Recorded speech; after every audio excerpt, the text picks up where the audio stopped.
TP. Chandrasekharan വധക്കേസിൽ supreme കോടതിയിലെ case നടത്തിപ്പിൽ നിർണായക മാറ്റത്തിനൊരുങ്ങി സംസ്ഥാന സർക്കാർ. സുപ്രീം കോടതിയിൽ കേസുകളിൽ ഹാജരായിരുന്ന മുതിർന്ന അഭിഭാഷകനും CPM സഹയാത്രികനുമായ അഡ്വക്കേറ്റ് PV ദിനേശിനെ മാറ്റാനാണ് തീരുമാനം.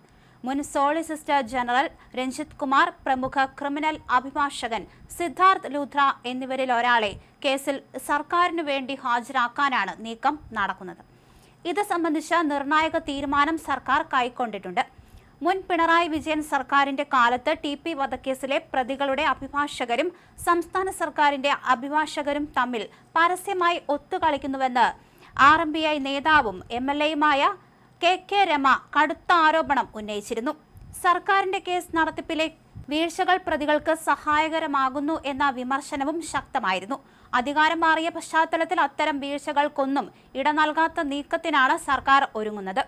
UDF സർക്കാർ അധികാരത്തിൽ വന്നതിന് പിന്നാലെ സുപ്രീം കോടതിയിൽ പ്രമുഖ ക്രിമിനൽ അഭിഭാഷകരെ കേസ് ഏൽപ്പിക്കണമെന്ന ആവശ്യവുമായി KK രമ സർക്കാരിനെ സമീപിച്ചിരുന്നു. കേസ് അട്ടിമറിക്കപ്പെടാതിരിക്കാനും കൊലയാളികൾക്ക് അർഹമായ ശിക്ഷ ഉറപ്പാക്കാനും സുപ്രീം കോടതിയിൽ ശക്തമായ നിയമ പോരാട്ടം അനിവാര്യമാണെന്ന് രമ ചൂണ്ടിക്കാണിച്ചു. ഈ സാഹചര്യത്തിലാണ് അഭിഭാഷക മാറ്റത്തിന് സർക്കാർ ഔദ്യോഗിക നടപടികൾ ആരംഭിച്ചത്.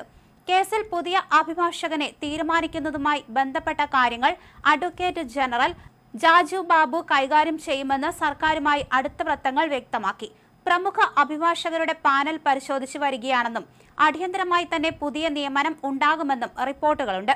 കേസിലെ നിർണായക വഴിത്തിരിവുകൾക്കിടയിൽ ജീവപര്യന്തം ശിക്ഷ അനുഭവിക്കുന്ന കൊടിസുനി ഉൾപ്പെടെയുള്ള 7 പ്രതികളുടെ ജാമ്യാപേക്ഷ പരിഗണിക്കുന്നത് സുപ്രീം കോടതി 3 ആഴ്ചത്തേക്ക് മാറ്റി. ജസ്റ്റിസ് സതീഷ് ചന്ദ്ര ശർമ്മ അധ്യക്ഷനായ ബെഞ്ചാണ് ഹർജി പരിഗണിക്കുന്നത് നീട്ടിവച്ചത്. തങ്ങൾ 13 വർഷത്തിലധികമായി ജയിലിൽ കഴിയുകയാണെന്നും അതിനാൽ ജാമ്യം അനുവദിക്കണമെന്നും ആവശ്യപ്പെട്ടാണ് പ്രതികൾ ഹർജിയുമായി സുപ്രീം കോടതിയെ സമീപിച്ചത്. ഹർജി വേഗത്തിൽ കേൾക്കണമെന്നും പ്രതിഭാഗം ആവശ്യപ്പെട്ടു. എന്നാൽ ജാമ്യാപേക്ഷയിൽ കൃത്യമായ മറുപടി നൽകാൻ കൂടുതൽ സമയം വേണമെന്ന് KK രമ കോടതിയിൽ ശക്തമായി ആവശ്യപ്പെടുകയായിരുന്നു. രമയുടെ ആവശ്യം അംഗീകരിച്ച കോടതി പ്രതികളുടെ ജാമ്യാപേക്ഷയിൽ 2 ആഴ്ചയ്ക്കുള്ളിൽ മറുപടി നൽകാൻ നിർദ്ദേശം നൽകി.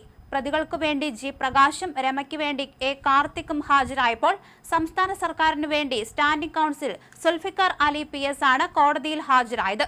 കേരള രാഷ്ട്രീയത്തെ ഉലച്ച സംഭവമായിരുന്നു 2018 മെയ് 4-ന് രാത്രി വടകര വള്ളിക്കാട് വെച്ച് RMP നേതാവ് ടി.പി. ചന്ദ്രശേഖരൻ ദാരുണമായി കൊല്ലപ്പെട്ടത്. CMB വിട്ട് RMP രൂപീകരിച്ച ടി.പി.യെ 51 വെട്ടുകൾ വെട്ടിയാണ് കൊട്ടേഷൻ സംഘം കൊലപ്പെടുത്തിയത്. ഈ ദാരുണമായ കൊലപാതകം രാജ്യവ്യാപകമായി വലിയ പ്രതിഷേധങ്ങൾക്ക് വഴിവെച്ചിരുന്നു. പിന്നീട് കേസിന്റെ വിചാരണയും ശിക്ഷാവിധികളും നിരന്തരം വാർത്തകളിൽ നിറഞ്ഞുനിന്നു. വിചാരണ കോടതി പ്രതികൾക്ക് ജീവപര്യന്തം തടവ് ശിക്ഷ വിധിച്ചിരുന്നു. തുടർന്ന് ഹൈക്കോടതി അപ്പീൽ പരിഗണിച്ചപ്പോൾ വിചാരണ കോടതി വെറുതെ വിട്ട പ്രതികളെ കൂടി കുറ്റക്കാരായി കണ്ടെത്തുകയും ശിക്ഷ വർദ്ധിപ്പിക്കുകയും ചെയ്തിരുന്നു.